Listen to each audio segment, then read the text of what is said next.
What is up, guys? Kevin from the KO Sports Corners. We are back with football in Florida. It's been a while. No, we do record pods when the Dolphins lose. If that was maybe a doubt you guys may have had, but we're here. We have Sean Miller, my co-host for this show. Sean, it's been a couple tough weeks for the Dolphins, but it's gonna get even tougher. That's the worst part about it. They're heading over to Buffalo, where temperatures will be very, very cold. This may be the coldest game the Dolphins have played in the past couple of years.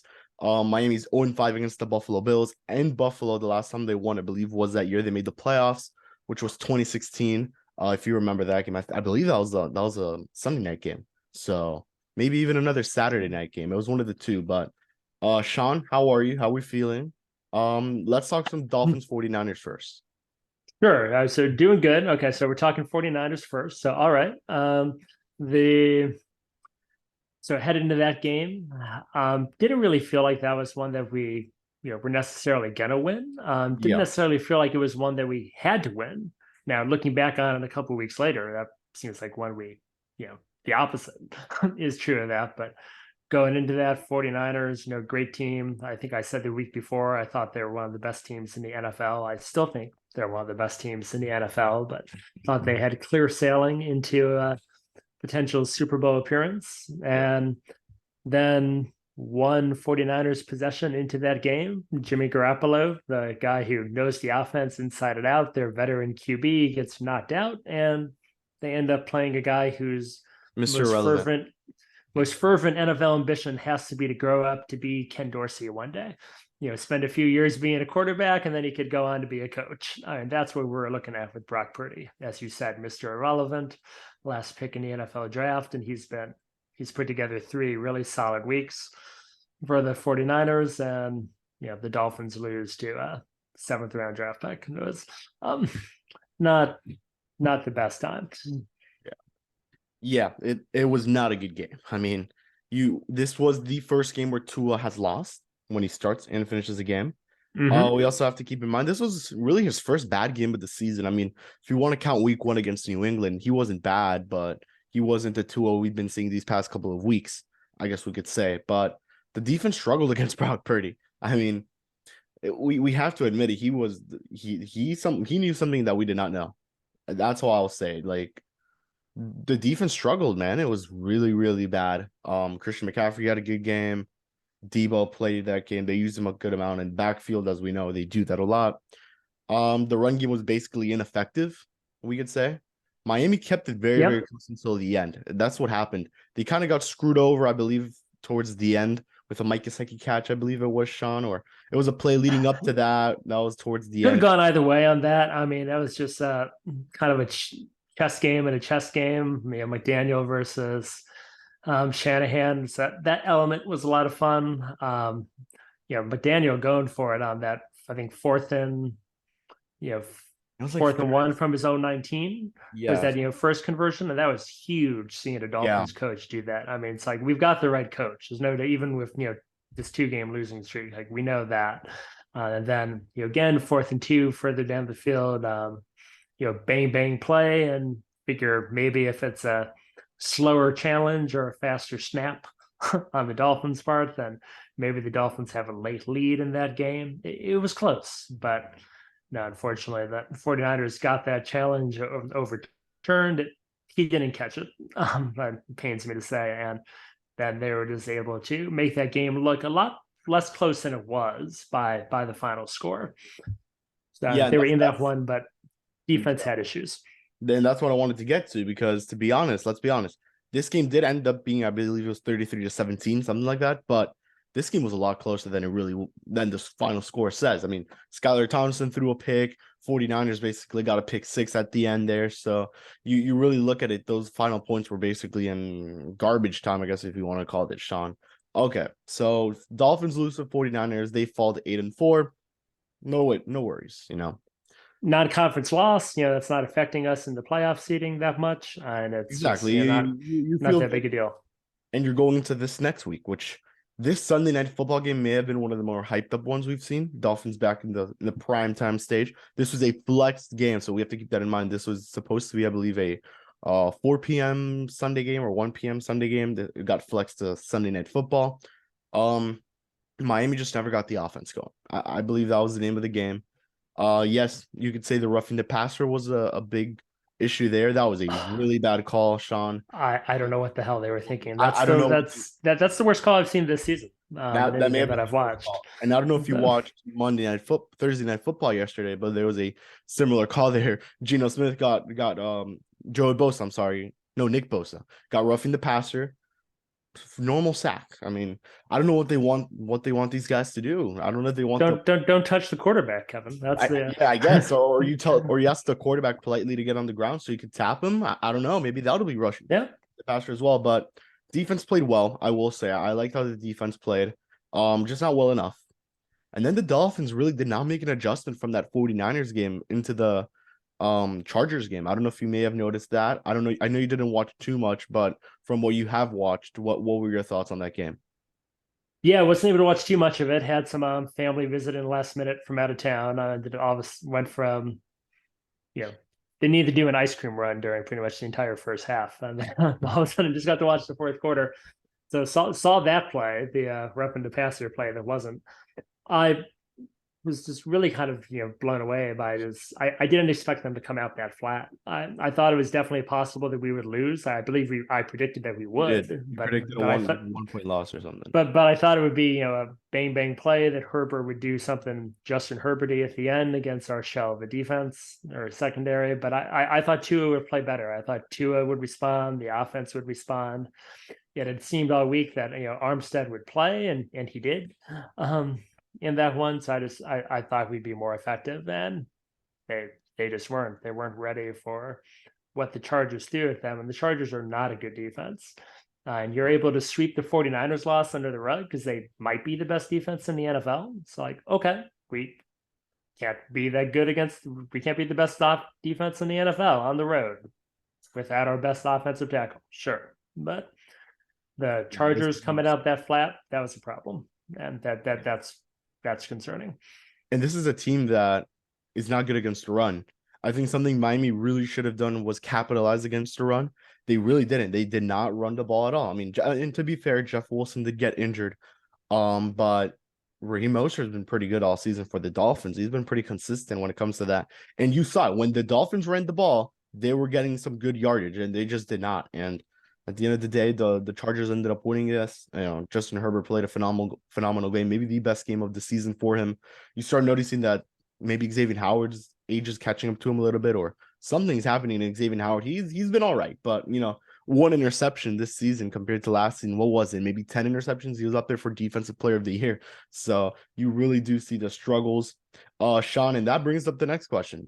Are you worried in any way about the Miami Dolphins? Can we start saying the fraud fins, because we've been hearing that one a little bit this week? You're in sixth place, you're 8-5, and this season, you still have the Packers, who you never know how good they could be. They're wild card scene kind of when it comes to how they'll come out.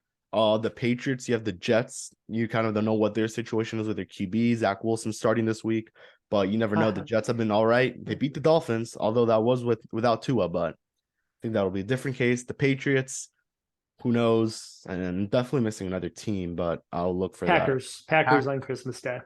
Oh, that's gonna be a fun game. That's next week.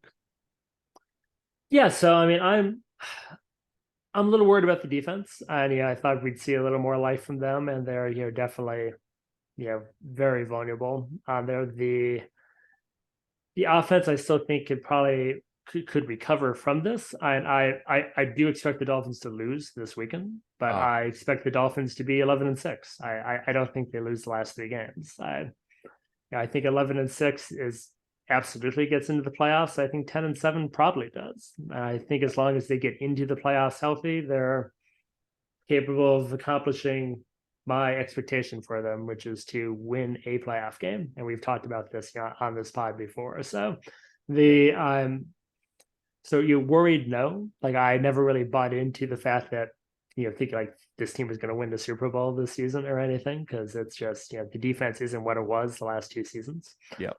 For whatever that reason is, blame Byron Jones, and I do blame blame Josh Boyer, the defensive coordinator. I do that also. there, or you, whatever the case may be. But I think that, and just with the weather in this game too, it's going to be so hard to get a read off of this, this weekend. And to I still expect the Dolphins to win 3 more games this football season, and to make the playoffs and to win a game in the playoffs. But saying all that, yes, I'm a little concerned. So I do want to let you. What about you? Oh, am I concerned? 100%. I mean, you have to be concerned. You should have won last week. That is a game that the Dolphins should have won. The 49ers game, as we mentioned, you can't do much when you're playing the best team in the NFL, arguably, in San Francisco. And if the Dolphins miraculously make the Super Bowl, that's the team you're most likely going to go up against. And I know I mentioned that when we previewed this week. The Buffalo Bills game is going to be a very interesting game. As you mentioned, very hard to read. The temperature is supposed to be at 28 degrees when the Dolphins kick off at 8 p.m. So this is going off the weather app. Yes, this will be a snow game, most likely. Plenty of snow. Yeah, that's like 3 to 5 inches Saturday night. Yeah, and I just want to let you know that the Dolphins are currently 8-5, 6 in the AFC. This game has a lot on the line, Sean. We know what this game means. Miami overall has been actually really, really good against the division this season. I'm gonna go look at the standings when it comes to division play for the Dolphins, and I believe they're way over 500. They're 2-1. Okay, so they're the best team. They're the best in the division when it comes to playing against their own division. You should argue they should be 3-0 if Tua was playing the Jets game. Miami beat Buffalo. Miami beat the Jets. I'm sorry, the Patriots week 1. I think Miami could do it again against Buffalo, but this is the issue. You're playing in snow. Miami is Miami, and you could prepare all you want in the cold, but you're going up against snow, and no one really knows how that factors into a game. We've seen mainly, with rain, you could kind of assume, yes, you're going to run the ball more often. Do you think that'll be the same with snow? This team is going to be running the ball a lot more against the Buffalo Bills defense that you could maybe say is the second best in the NFL or one of the top 5 defenses in the NFL right now? I expect them to run more than they have the last couple of weeks. Buffalo has looked a little vulnerable against running backs the last few weeks on there, so that is the spot where you can get after them a little bit. And I think just there's that much tape, there's that much evidence that the Dolphins need to do a little bit more on the ground. But that being said, if they're going to win this game, I think they're going to have to do it with the best weapons they have available, and that's Tyreek Hill, that's Jalen Waddle, that's Mike Gesicki. That's the passing game. Maybe we see shorter passing there to move the sticks, but ultimately I think we will need to see a big game from Tua for the Dolphins to come out on top. And this is going to be, I guess can we call this the first game that Tua is really going to play with pressure on his shoulders? I know he's played in big games already, but would this be the biggest game since the Tennessee Titans game last season? Oh, I don't know. I feel like we've almost got to consider the last 2 weeks big games, right? But I'm talking and that is must win. I really wouldn't consider 49ers must win. The Chargers one was a must win. They lost. Yeah, whatever. But now you move on. I guess this would be the first big must win because you're playing for the division here. Yeah, I guess we can say it's the biggest game this season, but I don't know. I guess I just go back to the fact that they beat Buffalo earlier in the season. Like if you just go by breaking down the games you're going to win and lose, like they won the Buffalo game. They figured they would win on there, and if they beat the Jets and the Patriots, and they're still in good shape, 4-2 in the AFC. If they lose this one, then the Packers game becomes the biggest game of his Dolphins career. So I guess I'm just looking ahead to that, expecting this result to not go the way that we the way that we do, then, and just that those are going to be the big games. But I can see why you're looking at it this way. I just with the snow and the road environment, and I'm not optimistic. So I guess I don't want to think of it that way.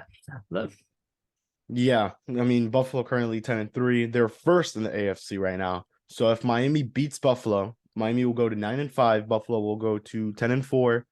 Miami takes the division, I believe, or Buffalo still leads. I think Miami basically would have to win out to win the whole division. But a win against Buffalo is huge, especially with how the division's starting to play out. Miami currently would play Baltimore in the first round of the playoffs in Baltimore. We know what happened last time the Dolphins went there, so you could be feeling pretty good. Or if Miami ends up, who knows, third in the division in the AFC East in the AFC conference, they would be playing probably Baltimore still, this time in Miami. So, I mean, you would like to finish at the top because a lot of these teams are you're probably going to play teams in the cold a lot. So, I mean, if we really want to look ahead, Sean, Buffalo cold, Kansas City cold, Baltimore cold, Tennessee it's going to be pretty cold. Same thing with Cincinnati and New England. And if the Chargers somehow sneak in there, that's the only one where you're kind of feeling like, all right, but you lost to them this season. So you can't be feeling the greatest. You would like to have home field advantage. Miami may have some of the best home field advantage in the NFL. We know how the shade works over there for anything, but Yep. it really does depend as well. Is this going to be a primetime game or is it going to be a Sunday day game? Yeah, so that's kind of, I mean, I think getting home field, that feels like maybe that's starting to slip away a little bit. Oh yeah. That's where the last couple of weeks, really hurt them. This offense, you feel like it can pop against anyone. We've seen it do so against the Ravens. But that's definitely one thing to watch with this weekend's game is just, how Tua throws, what his release is like. I think that's, even less than the result. It's just, how does he play? How does he perform? Does it look like he can handle the cold weather? And does this Dolphins offense operate at all in, cold weather? How much of it is snow? How much of it is the temperature? Because like you said, pretty much every other AFC team that they can face. There's no dome team, I don't think. They're Well, making besides the Chargers if they make it. if they make it, and I don't really feel that good about playing against the Chargers on the road. But if they did meet up with them, again, then that would be it there. So Yeah. Before we get the quick keys to the game, the final thing I wanted to mention was we mentioned snow and practice, and we know the Dolphins. You saw it this week throughout the media that they played in their dome. They had extremely cold temperatures. Cranked up the AC in the bubble. Cranked up the AC in their bubble. Tua worked out this offseason in Maryland. Very, very cold. Supposedly the workouts were in the snow. I believe his brother goes to Maryland, Tawila Tagovailoa. Yep, I think he scrimmaged just him and some of his teammates. Yep. So Tua didn't, acknowledge that he really needs to get going because if you want to play deep into the season, you're probably gonna have to go to a lot of these games in the snow or just in cold conditions. So Miami did that this weekend. As I mentioned, 28 degrees at kickoff is expected. So Sean, keys to the game. I'll read out mine, and then I guess you could kind of either go off of those or if you have any of your own, we'll get to those, and sure. then we'll go to predictions. So first, you have to run the ball. You're playing in the snow. You got to run the ball as much as you can. Obviously, if you're going to pass it, don't do what Tua did last season against Tennessee and just throw bombs. I would say maybe get some quick passes, short passes. These are two wide receivers that can make big plays after the catch. I would say in Tyreek Hill and Jalen Waddle. And I did not have this one written down, but you got to get the ball to Jalen Waddle. I know Tyreek Hill's there, but Jalen Waddle, he's just been like a ghost these past 2 weeks, Sean. Have not really seen much of Jalen Waddle. Haven't heard about Jalen Waddle making these big plays that we saw him making at the start of the season. Tua's just been hitting Tyreek a lot more than I've noticed at least. So, and then the final one I had was keep up with Buffalo. If you keep up with the Buffalo Bills, you're in a good shape to at least have a shot to win the game. Will Miami win the game? Who knows? But if you keep up like you did last time in Miami, I think you're in a good spot to win the game. And defense has to step up. The last time they played way too long. They really have to get these big stops. I think big stops is going to be something that Miami really has to get, especially in this type of condition that they're going to be playing because they're not used to it. But Buffalo, this is nothing new to them, No, this is the opposite of the home field advantage that we saw in the beginning of the season. This is Buffalo, playing the cold weather game. They're completely used to it. They're well acclimated. They know what to expect. The last time the Dolphins and the Bills played, Buffalo dominated time of possession, very much like we've seen the last couple of weeks, which is a little, concerning. And there's probably a little bit of luck, involved, even though, the Dolphins, stayed, obviously very close, blow for blow, got that late lead in week 3, but time of possession wise, offensive production wise, very similar game scripts for the Bills compared to what we saw from the Chargers and the 49ers. In this one, this is one key. This is why the Dolphins traded for Bradley Chubb on there is, for this kind of game, is that so that maybe this is when he gets that big play, he gets his big strip sack on there, like we saw, happen to Tua in the 49ers game. If, Chubb can, go ahead and do that to Josh Allen, then that'll, the game could turn on that. Some kind of defensive takeaway from either Chubb or Howard. There, you'd be nice to see that kind of play take place, and you could see that in a snow game. I think the defense getting a takeaway, and probably a takeaway for a score, would be one key. We're going to need to see them have their best game of the season, in that regard. I'll agree with you on the ground. Need to see the ground game get going. There, hopefully Jeff Wilson's good to go. If not, Mostert's going to have to take on a very big workload. With Gaskins, you assume they'll activate Myles Gaskin. He'll get some type of role, but not much. Yeah, and him probably more as a pass catcher, I think. And Mostert, they're just try to ram him down the Bills' throats. Again, they're a little bit susceptible to the run there. They're a little vulnerable against pass catching running backs as well. So that could be really where you do see Gaskin pop, maybe some passes to the fullback as well.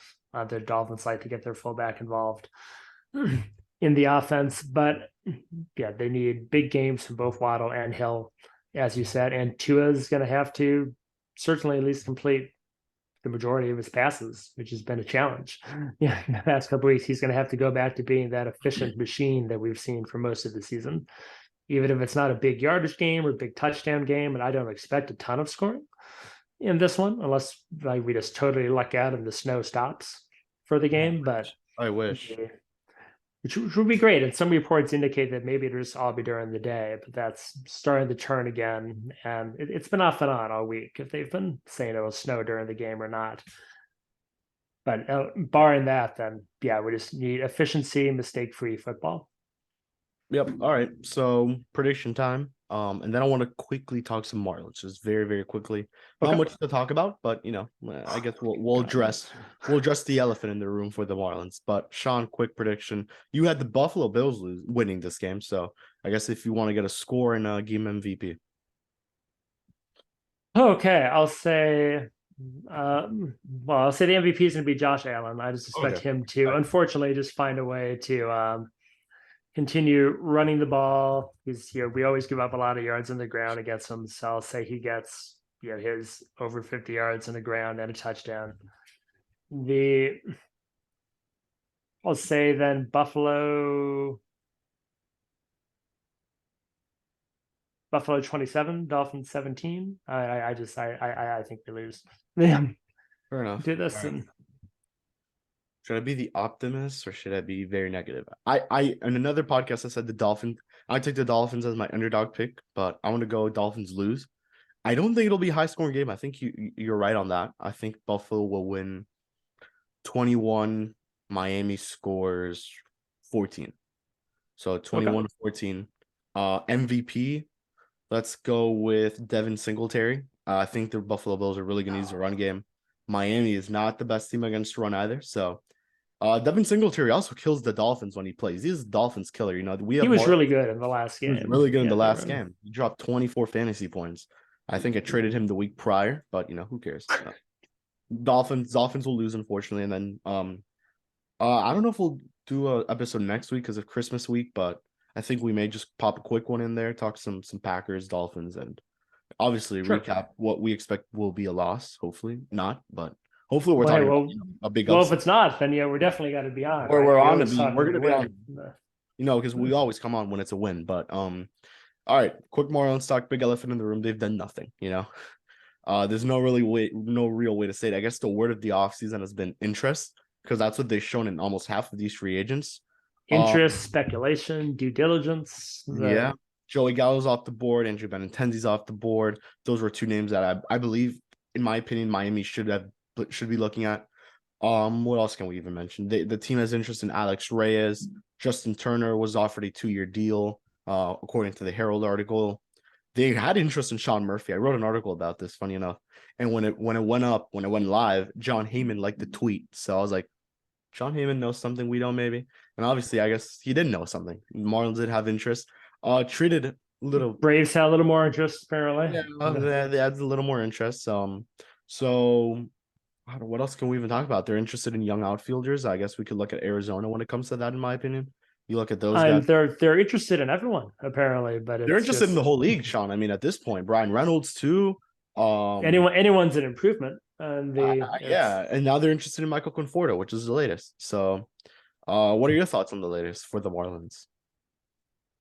I can't believe I'm in awe of this level of inaction with them. I mean, it's not like I thought they were going to really sign one of the superstar shortstops. There were, popular for a bit. I'll say that. Popular Twitter rumors. I know that we were kind of excited about maybe some of the Bogarts chatter, but this team is just so bad offensively last year. All these players that are signing would be substantial improvements. Would have been the best player on the Marlins last year offensively, and they just have too many holes for me to think that they could just feel like they can fill all of this, via trade. Particularly since the more you do it via trade, you're dealing from your one big advantage. The Marlins' big advantage is they have better pitching depth than almost anyone there. And frontline stars, and okay, we probably do with the bout of Max Scherzer and Justin Verlander and all that. But for a 1-5, 1-9, like rotation that you can put out there, the Marlins are still the envy of the league. But if every team needs more pitching than they expect every year, they deal too heavily from that. The advantage they built for themselves, they have all this great pitching, which costs teams so much money. Again, look at the Mets. Look at what they're paying Justin Verlander and Max Scherzer to frontline that rotation. Is that, okay, if you have this great cheap pitching, then pay for some offense, some, substantive, tangible improvement. And they just, they haven't done so. And it is getting a little frustrating. Saw that our Cy Young winner Sandy treated at an hourglass earlier today, and there was some discussion about what that means. Maybe there's just sand in an hourglass, and that's his new logo, or maybe he's getting a little disenchanted himself with the activity or lack of activity we're seeing from the Marlins. Yeah, I saw that tweet. I was like, "Oh, what does this mean?" Because when the Cy Young winner tweets, the leader of the face of the franchise tweets, you obviously have to think about it. But I guess it meant nothing. So he was just wanted to throw out a tweet there, a quick emoji. But I guess the other piece of news, I don't know if you saw this, but the Twins and Red Sox both showed interest in shortstop Miguel Rojas. So I did not see that. You did not see this. This was in the latest Athletic article, which our good buddy Ken Rosenthal dropped, I would say maybe a little over 2 hours ago. He dropped it. So Twins, before acquiring Kyle Farmer, showed interest in Miguel Rojas. Boston inquired as well about Miguel Rojas. We obviously saw the Garrett Cooper rumors as well. So, and they just DFA'd Eric Hosmer. So, you kind of start putting the dots together. You start connecting everything. It's like, plenty of good shortstops left on the market, right? So, sure, we can lose Miguel Rojas. Elvis Andrews is a great option. So. But I'll be honest, Ken Rosenthal did mention Elvis Andrews as an option for the Marlins if they traded away Miggy Rose. So I guess it would be a nice defensive replacement. I don't know how much of offense Elvis Andrews is going to provide, maybe little to none. But Miami was unwilling to trade. I think is kind of what Rosenthal got to, just because of how good Miggy is defensively, which, he's great defensively, but he put up a really bad offensive season. And hopefully now I believe he's just reported to his Winter League team. So he gets something going over there. We'll see what happens. That'll be really interesting to follow, to see how far along his wrist is there. Yeah, that too. And we have 10 minutes left, but it's okay. So what else can we even mention about Miggy? Well, we'll see what happens if he ends up in the World Baseball Classic. I know Venezuela is still yet to release their preliminary roster, so we're waiting to see which Marlins make it, which don't. We expect Pablo to make it. He kind of gave me a verbal commitment that he wants to pitch. He will pitch for Venezuela if the Marlins give him the opportunity. So yeah. Anything else you may want to add, Sean? Miami has been the kings of the minor league signings. So your most recent one has been Chichi Gonzalez, who is a Boca Raton native, and he was a Marlins fan. So he's finally gonna have the opportunity to pitch in spring training for his hometown team. I'm just still stuck on the lack of major league traction. I think I saw a few days ago a tweet from I think it was from The Athletic pointing out that only 3 teams up to that point in time had failed to make a major league roster signing, and it was the Braves, the Brewers, and the Marlins. Hey, at least we're in some category with the Braves. At least they're yeah, right. And so I mean, there's definitely kidding aside, like there's a degree of separation between those 3 franchises. Marlins have plenty of room to improve, from there. And you can't tell me that the 26 guys we finished the season with last year all deserve to be on a major league roster, because that's just not the reality of the situation. And especially for a team that's still saying that they want to contend, we're trying to win, we're bringing in a culture to try to win. It's great that the website is pushing out right now, the Marlins website, that, hey, we just completed our coaching staff, you should come see them in action and buy tickets. I'm like, I will say I'll buy some tickets soon, but I did buy tickets to the World Baseball Classic. I don't know if you saw that. So I saw that promotion as well. I'm jealous that you'll get to go. I think I will be away for that, and I may buy a single game Marlin ticket. I will say I got the cheapest game of that whole first round. It was like Nicaragua versus Israel. So I guess we'll be out there supporting Jake Fishman, Richard Blyer, in those group of. You got to go for Blyer. I'm definitely going for Blyer. Come on, I mean, hopefully Bregman. Hopefully Bregman ends up committing. That would be a huge get for Israel. But I guess we could maybe do some type of World Baseball Classic show here soon. Who knows? Yeah, sure. With Sean and John, when John is able to hop on. But Sean, it was great having you as always. It was fun. Hopefully Miami ends up taking the win. Hopefully the next time we're on here talking Marlins. Oh, I would love to be wrong. I know we would both. That makes 2 of us. Hopefully the next time we're talking Marlins, it is after a major league signing, not a minor league signing, and talking about the inactivity and how the NL East is getting better. And I did forget to mention, we did film a podcast. It was probably over an hour-long podcast. Almost every single name we mentioned has signed with another team. So that podcast literally it's good practice. It's good practice, I guess we could call it. Unfortunately, we weren't able to post much of it. I tried to look through it, but it was just like going back to these guys we mentioned, a lot of Bellinger talk, a lot of Josh Bell, who's already signed with Minnesota, which, by the way, Minnesota, that's definitely an end to look out when you're Miami. Luis Ariz, we've talked about. Max Kepler now is the odd man out in the outfield. Royce Lewis is over there. Austin Martin's a cool prospect I like over there. So Minnesota needs pitching. They want well-established veteran pitching. Yeah. And you know who fits that, Sean? Pablo Lopez fits that description. Hey, Ricky Nolasco ended up out there one time. Could be another Marlins, he did. Well-tenured Marlin finding his way out there. It would suck if Pablo goes, but if you're bringing the 2022 AL batting champ, what he does best is hit for contact, which Miami needs, and plays first. I would be. Yep. So, as always, from myself, Sean. Unfortunately, John wasn't here. He's working, but we'll be back next week. Win or lose for the Dolphins. Sign or no signing for the Marlins. And maybe we'll talk some Heat basketball. Who knows? But peace out and go fish. Go fish. And fins.